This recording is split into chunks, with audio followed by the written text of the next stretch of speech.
On the 29th and 30th of January 2014, Haki Africa, one of the leading and most vibrant human rights organizations in Kenya, organized its inaugural National Conference on Human Rights and Security. The venue was Kenya's coastal town of Mombasa, perhaps a very significant choice considering the glaring human rights violations experienced in this region lately, most of which were security-related. Human rights and security are meant to be complementary.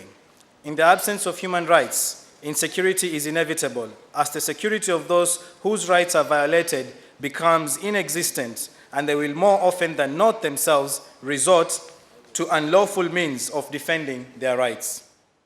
I think when you look at the practice of human rights, when you even look at the law of human rights, you'll actually find that there is a very close linkage, there's a very close relationship between human rights and security. Interestingly, all research has shown, for instance, mass arrests of individuals, like they did in the UK and the rest of the places, don't yield any results.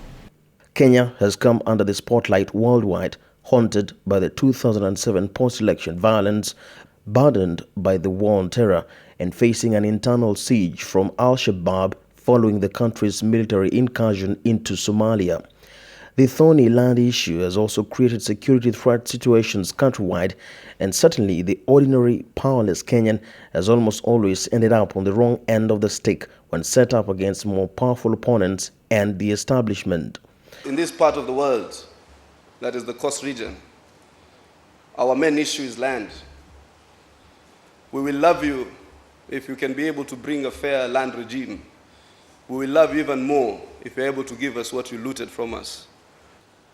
Truly speaking, yes, land is one of the major causes of insecurity, not only here in Kenya, but all over the world. Over 200 participants from all parts of the country, including human rights activists, victims of terrorism and counter-terrorism, police and politicians, attended the conference at the Sarova White Sands Beach Resort and Spa. Others who accepted the invitation were state and non-state representatives as well as international partners. The morning session of the opening day was a fitting beginning. It was an explosive start with powerful presentations and equally riveting feedback from the keen audience. What are you trying to do to actually support these grassroots human rights crusaders? One of the serious violations of human rights is the condition under which they are exposed in the cells. A society that is not educated will always perish because of lack of knowledge. We human rights defenders are brilliantly vibrant in fighting for the rights and justice of others, but we really don't achieve our justice. On the spot was the State Law Office and the Anti-Terror Police Unit, whose task was to explain their role in promoting human rights and security against the background of less than impressive records in the eye of the public. I know that there have been so much allegation on how we handle the terror suspect. The fight against terrorism encompasses different investigating agencies. Whenever we apprehend any suspect of terrorism, we always do it in a sort of a panel, and we ensure that the rule of the law is actually followed to the latter. My unit, or the unit that I'm presenting today, ours is always the investigating agent, or rather we are the lead investigators in matters to do with terrorism. The National Lands Commission also sought to shed light on the myriad issues the department faces in averting the security threat brought about by the thorny land question. Under the Constitution, we are supposed to have a law on historical injustice, because most of the problems we are dealing with now that are leading to conflict were done long time ago.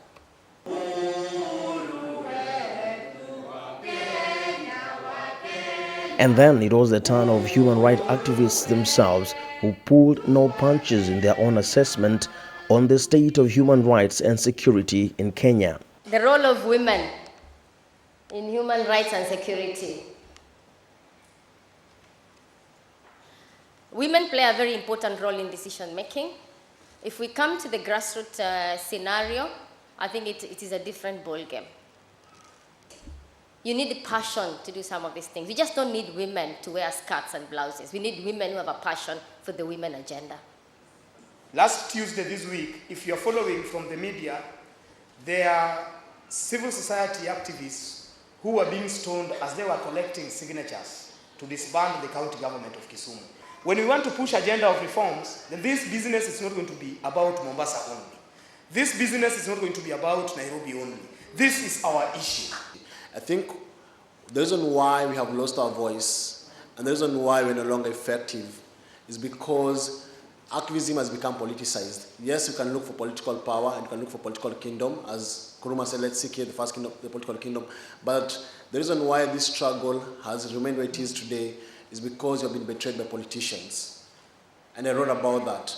And the betrayal came that the people who fought the second liberation went into politics and you saw their true colors. Then you are left out here and you believed in them and nothing has changed. And I think there's a need for us to build institutions that we no longer have to rely on Haki Africa or Boniface Mwangi or Gasheka or anyone else to change this country. Because when you have robust and strong institutions, they will change this country. Later in the day, it was time to get an international perspective with interesting insights from Tanzania and Tunisia. According to our document, Tanzania Human Rights Defenders Coalition documentation indicate that NGO and human rights defenders have never been free from tough administrative measures that affect their freedom of operation. It has been noted that some of the local government officials use their administrative power to infringe the rights of NGOs and human rights defenders. It has also been recorded that top government officials, like even the president, I can quote this from the president, reported that the human rights defenders are just power mongers, are just given aid from foreign donors just to promote the foreign agendas. Rather than the state being a representation of the collective will of the population, the state came to be seen by most people, by many people, as a repressive organ. Tunisia is a majority Muslim population. There was a targeting, we can say, of communities, in particular poor communities, popular, what they often refer to as quarters, and also for people's political beliefs, identities. So different groups of people, depending on, especially from those who supported the Islamist movement or different Islamist parties, were targeted for that, not on the basis of criminality. The conference was also graced by two of Kenya's most prominent investigative journalists who have witnessed firsthand and exposed gruesome human rights violations in the name of fighting insecurity and terror. John Allan Namu was categorical that everyone must share the blame for the situation Kenya currently finds itself in. The lack of understanding of this and the unfortunate miscommunication between human rights activists, journalists and the government in trying to address these very major concerns makes it so that the problems that we face in terms of confronting terrorism, because we all are victims in one way or another of terrorism, the problems that we face become more entrenched because every person on either side of the fence, and we need to be honest about this enough, as well as human rights activists as well, everybody on every side on the fence shoulders some blame in entrenching their own positions to the exclusion of the other.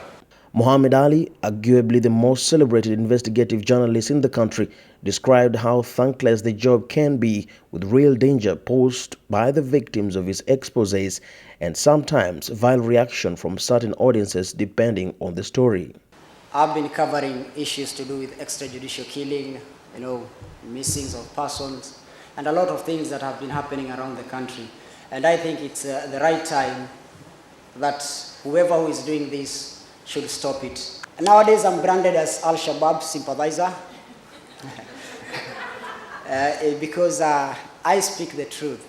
On the morning of the final day, politicians took center stage. Mombasa Senator Hassan Omar was particularly emphatic on the role of politicians in safeguarding constitutional gains on human rights and security. Parliament has an extraordinary role in the management of the national security of this country. National security shall be pursued in compliance with the law and with utmost respect to the rule of law, democracy, human rights, and fundamental freedoms. Mombasa Governor Ali Hassan Joho had words of caution to lawmakers against the background of the recently enacted security bill in Kenya, which critics have sounded out for its potential to create an avenue for limitless human rights violations, and which at the moment is a subject of a court process before it is fully implemented. The most unfortunate bit is that when we take that route, or when we're in position to legislate, many a times, we forget that there can come a time when we'll be on the other side. Na nataka niweze kuwafahamisha hii nchi na dunia kwa jumla itakuwa iko hali nyingine na itakuwa iko vingine ikiwa sauti za wale ambao kwamba ni wanaharakati za haki za binadamu zitajaribu kusimamishwa. The two-day conference on human rights and security wound up with an international perspective with references to the Arab Spring, Kenya's foreign policy, and the International Criminal Court. What do we mean when we talk about security? Security is, of course, itself a discourse. And what we see in the world today is a dominance of a security discourse that prioritizes enforcement. In other words, state authority over the use of violence. The UN may champion human rights and insist that human rights not be sacrificed in the name of security. But the UN is not questioning sufficiently the politics of the discourse of security, nor is it questioning it as a form of power. If we plug that hole where we carry out all these injustices, we will end up minimizing the insecurities that we are suffering from. So my contention really is that we have to litigate and keep litigating. It is non-controversial to say that the law is a double-edged sword. It cuts both sides. It is more controversial to say that sometimes law can be used as a tool of oppression. And what better way to end the enlightening conference than with a peaceful flower demo and an olive branch to security officers to work together with human rights activists to achieve a secure nation devoid of human rights violations. Police and activists in Kenya have rarely been on the friendliest of terms.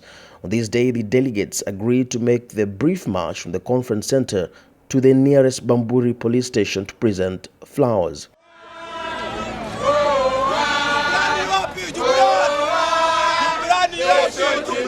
They sang and marched in remembrance of locals who have disappeared without a trace in the region and last seen at the hands of police.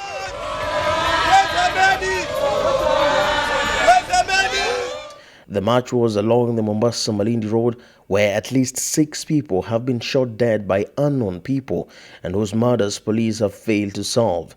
The magnitude of the distrust between police and the activists showed when they arrived at the police station to find a locked gate and armed policemen daring them to breach it.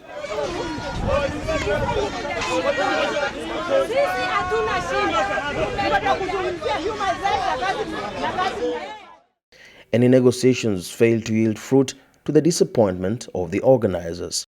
So we came to say hello to the Kenya Police and say hello to the officer commanding police station, Bamburi police station. And we came with a peace offering. You see, flower is the universal symbol for love and appreciation. You can tell them, by the way, you may criticize the government, but you don't hate you. So we came with a peace offering, we came with flowers, and they knocked the gate.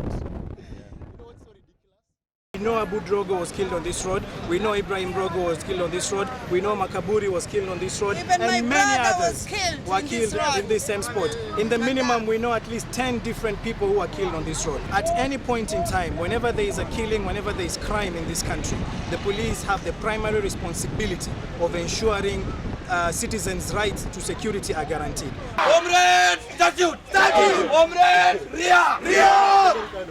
It was perhaps an anticlimax that showed just how much work still needs to be done to achieve the objectives of the conference. It may take time to have all hands on deck, but the fight must go on. After all, there is no security without human rights, and there is no human rights without security. Naishi na tumaini, najitolea daima Kenya. Hakika ya bendera ni uthabiti wangu, nyeusi ya wananchi na nyekundu ni ya damu, kijani ni ya ardhi, nyeupe ya amani. Daima mimi Mkenya, mwananchi mzalendo.